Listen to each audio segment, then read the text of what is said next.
Spider-Man Brand New Day has just released in cinemas and everyone is talking about it. With the brand new release, it has sparked a massive debate online about which Spider-Man movie is the best, getting people ranking each Spider-Man movie. And today, we are going to be doing just that. We're going to be going in the order that they were released in, meaning there is only one place to start, and that is with Tobey Maguire's Spider-Man.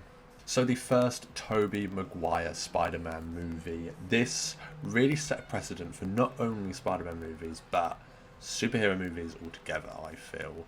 I know Blade was coming out around this time, and I think Daredevil released a couple of years after this.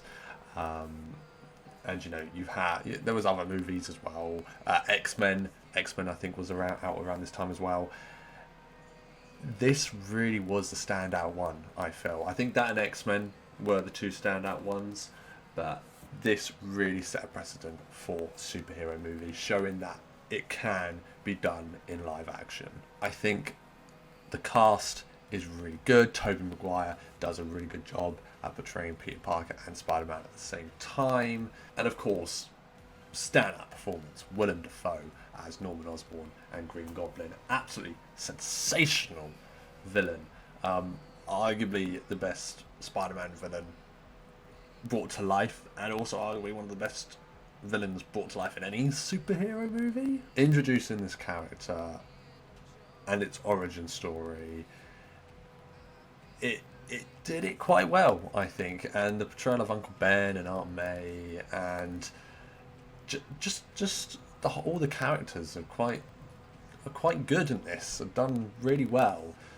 It's just unfortunate that Harry Osborn's played by James Franco. Like I said, this really set the bar, I think, for superhero movies back in the day. And I think the fact that this movie is still talked about in quite high regard kind of says it all, really. I think for some people this could be S tier. For me, it's going to be A tier. Again, like I said, it set a really high standard for superhero movies, and just a lot of it works really well. I think there's a few things in here that kind of missed the mark, but for really the first big portrayal of Spider-Man, it does it very well. And the suit as well. This suit still stands up to this very day. I think this and maybe Tom Holland's new one, probably the two best we've seen in live action. I think Andrew's second suit as well is probably up there as well.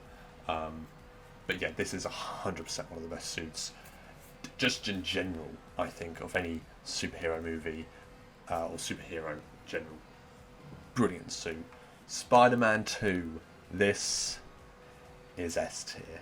This is 100% one of the best Spider-Man movies, and arguably one of the best superhero movies that has been released. I think everyone's on their A game. You know, I think the villain Doc Ock is brilliant. I just think it's fantastic, and seeing Peter kind of decide to not take the responsibility anymore of Spider-Man, I think that's really, they do it really well. And that scene of him, you know, just being Peter Parker and letting the police and everyone deal with all the crime instead of him stopping it. It's quite fun. It's quite funny, and I just like it. And finally, when he gets his Spidey sense back, chills. And the hospital scene where Dr. Octavius is lying on the table and his arms come to life, and just, definitely do some harm to those doctors and nurses, but absolutely brilliant scene in that. Really showing off the horror aspect that Sam Raimi does so well in his movies. And the train scene, oh my god, there's so many good scenes in this movie.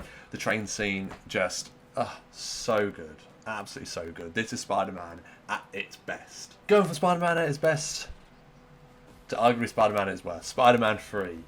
A lot left to be desired about this movie. Let's talk some positives. Sandman, I think, is done quite well. There is a deleted scene where he becomes a sandcastle and goes to see his daughter. I think that's a really nice, heartwarming scene that shouldn't have been cut. This is not a great movie. You know, too many villains. You have, you had New Goblin, you had Sandman, and then you had Venom at the end. Just too much going on. It doesn't really work. Venom's not a great portrayal, and yeah, and just Emo Tobey Maguire. I think Emo Tobey Maguire, you either love it or you hate it.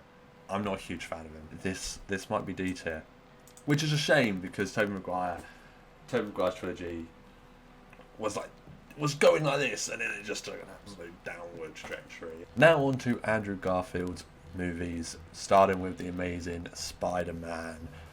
I think this came out only a few years after Spider-Man 3, so to kind of go through the origin story again is like, why are we doing this again? It kind of just did what the first Spider-Man movie and Tobey Maguire's trilogy did, just to me not as well. I didn't feel as emotional about Uncle Ben. I do like the fact though that it seems a bit more of a darker kind of feel to this Spider-Man. I think Andrew Garfield's brilliant as well. I think all the actors that play Spider-Man are brilliant, all three of them. Emma Stone, brilliant as Gwen Stacy. I like the fact that they went with Gwen Stacy. Great, that's fine. I'm liking that. Change it up a bit. Again, the high school thing. I don't think I mentioned that actually in the Tobey Maguire one. The high school thing. Why are we trying to get adults to be high school? They look like they're meant to be working, not studying. I don't mind Lizard. I don't like the design of Lizard. Not comic accurate. Again, not really going all in on the comic accuracy at this moment in time. I'm going to go B. I think that's fair. The Amazing Spider-Man 2. The movie with as many plot lines as You've Had Hot Dinners. It starts off great with the web swinging scene. Everyone loves that scene, and it is still to this day the best web swinging scene in any of the Spider-Man movies. It's just great. It's an amazing moment. It's such a shame the rest of the movie doesn't follow that. If the movie was just 2 hours of that, it would have been better than the movie we got. Harry Osborn's Green Goblin, no. Electro, no. I do like the scene in New York Times Square with Electro and Spider-Man. I think that's a nice moment. I think that's a cool scene. Again, Andrew Garfield's and Emma Stone's chemistry is off the charts. Gwen Stacy's death scene, big moment. Kind of feel emotional. I won't lie, it does seem a bit emotional. But the storyline with Peter's parents, and then you have people surveillancing Peter, and then you've got Electro, and then you've got Harry, and then you've got Gwen's story, and and then you've got the guy in the hat, and then you've got that basement of what people call basement of origin stories, because it's just everyone has a suit. Vulture, here's your suit. Scorpion, here's your suit. Rhino, here's your suit. I do think this is better than Spider-Man 3 though. I'm gonna go C, but it's gonna be the lower side of C. Spider-Man Homecoming, the first Spider-Man movie in the MCU. First things first, he's actually a high school kid, and actually feels like a high school kid. Having Iron Man in it, it's a tricky one. It's a tricky one because it kind of, it's obviously people are like, oh, is it really Spider-Man or is it more Iron Boy? And it's like, it still feels Spider-Man, and I like the fact that he learns that actually it's more, it's more than just a suit. It's who you are, and that scene where he lifts up the debris off him and he's in his original suit. I quite like that suit, by the way. I think that suit's quite nice. Bear in mind it's his own suit. This suit, or the main suit, does feel quite CGI, and I know it was. It doesn't look great. But I think this film does a lot right, and Michael Keaton as the Vulture, again, another great casting decision. When he finds out that he's Liz's dad, that's a great moment. The scene in the car, that's a great scene. I'm gonna go A. I'm gonna go A. Oh, maybe it's too high, because I've just remembered what movies are coming up. I'll go high B. Actually, I'll go high B. There is a lot to love about this movie. I just think there's better movies in this. I think there's better Spider-Man movies, but this is a very good Spider-Man movie still. Spider-Man Into the Spider-Verse. An animated movie, not live action, and my god, does it look stunning. The animation on this movie is incredible. And again, like, similar to how the first Spider-Man movie kind of set a precedent for superhero movies, this movie kind of set a precedent for animated movies. Like, Sony kind of never looked back, really, with this kind of animation.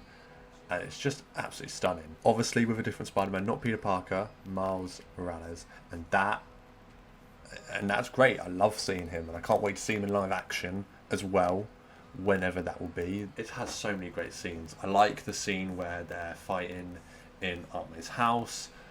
Obviously, you know, the scene where Miles finally, you know, truly becomes Spider-Man, and, you know, like the what up danger. Oh, chef's kiss. Honestly, what a scene. I'm going S tier. I think this is just incredible and just absolutely fantastic. You know, a lot of laughs, but also just a great story, great characters, really emotional and very family oriented, and that's really nice to see with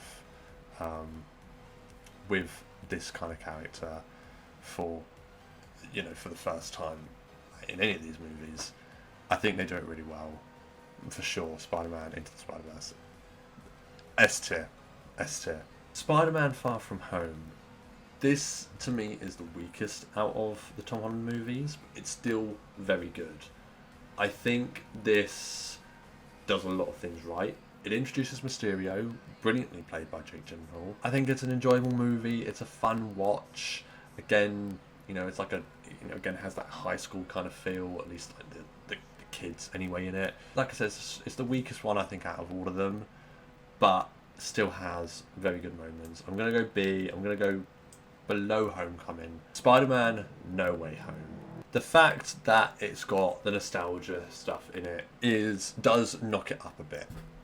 It will do, regardless of whether the movie's good or not. Bringing back some of the villains, great. Again, Willem Dafoe stealing the show yet again. And obviously, seeing both Toby and Andrew come back as their Spider-Man. Again, love that. Seeing all three of them team up together, great. And then Peter making the big sacrifice, making everyone forget who he is to save the multiverse, essentially.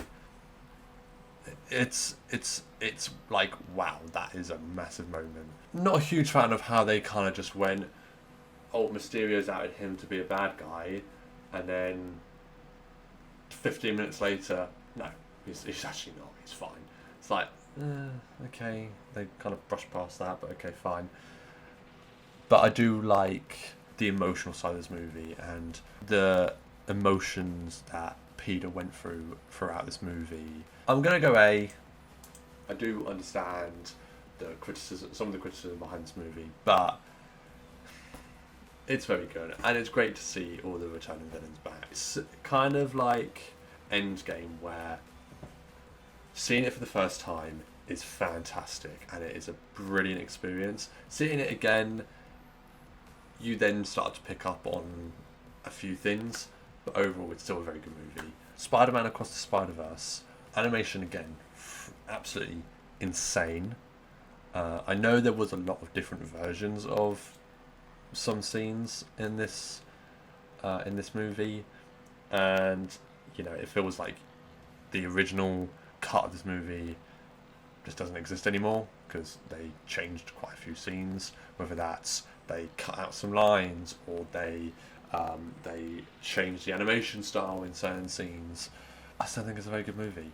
I think the villain being the Spot, a character that not many people recognise, and him to actually kind of feel terrifying is, they did really well with that. And I like how they tie it into the multiverse storyline that they're going with.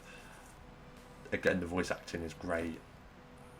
I think this is great, and I've watched this many times because I just enjoy it. Do I think it's better than the first one? No, but it is close. I'm going to go top of A. I think that it does a lot right, and I'm very excited for the third movie coming out next year. That is going to be great. I can't wait to see it. Finally, we're on to Spider-Man Brand New Day. I watched this the night it came out, and I loved it. It has to be said, I love this movie. Maybe recency bias is playing along, but I think it's really good. The suit is great. I love the chemistry between Spider-Man and the Punisher. It's absolutely fantastic. I think the Punisher's done really well, bearing in mind he's more of an R-rated character. They brought him into not an R-rated kind of character. And yeah, I think they did it really well. And I like the fact that they didn't just go, yeah, they remember now. Like, they tie that into the main story. And some of those scenes... I should point out, spoilers before I carry on, because I am going to start spoiling a lot more of this movie. I like the scene on the rooftop where it's MJ and Peter, and it's meant to be MJ, but it's not MJ, as we later find out. And Peter just absolutely opens up and breaks down. It's like, oh my god, you actually remember? And it's like, ha, psych, no I don't. And then Peter's just like, oh, I'm gonna fuck you up. Great scene. I love the scene where MJ finds the letter, and that heartfelt well, not heartfelt, but just the fact that it's like, I don't love you. Oh, Peter, I'm so sorry. Oh, and then the fact that he had to swing her back home, just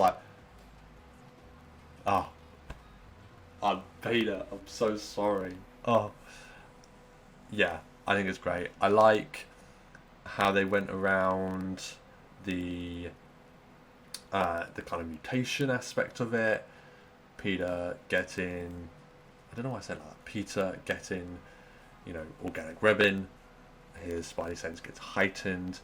The tease of he's got a universal inhibitor which can inhibit any mutation. Interesting. That's definitely not going to play a big part in future movies. Bearing in mind the X-Men are going to turn up in a couple years' time. Interesting. And Jean Grey. Jean Grey's in this movie. Played by Sadie Sink. Brilliant actress, by the way. Brilliant performance. I don't mind how they go about it. I understand whether the idea of she's going after them because they kidnapped her sister and then they killed her sister because they experimented on her, and then she just loses her shit. I think I like it, and I like Peter kind of being that brotherly figure to Jean, and I really hope we see more of Peter Parker and Jean Grey interacting, because I think that's a really cool relationship. The sibling relationship that they have between one another is really nice to see. And I genuinely thought for a moment they were going to kill him off. I genuinely thought he was going to die at the end of the movie, but they didn't. And yeah, I think it's great. And also, I have that song stuck in my head. What's it called? Loser.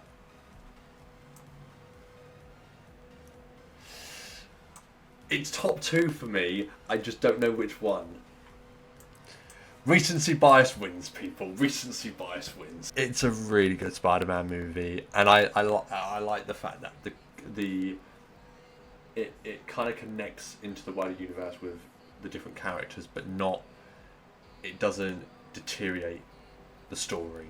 Like it blends it well together, and yeah, I think it's a great movie overall. I loved watching it.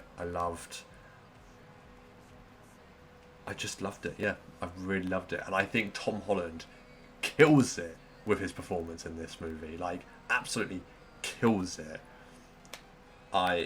This is 100% Tom Holland's best performance of Spider-Man in any of the movies that he's been in. So that is my tier list, ladies and gentlemen, of Spider-Man movies. Let me know what you think. Have you seen Brand New Day? What do you think? Let me know in the comments below. Let me know what you think of my tier list. If you think it's absolutely wrong, let me know. Let me know what you guys would put as your favourite Spider-Man movie. Thank you everybody so much for watching. If you did enjoy this video, please leave a like on the video and also subscribe so you don't miss any more. And I will see you all in the next one. Take care everyone, and goodbye.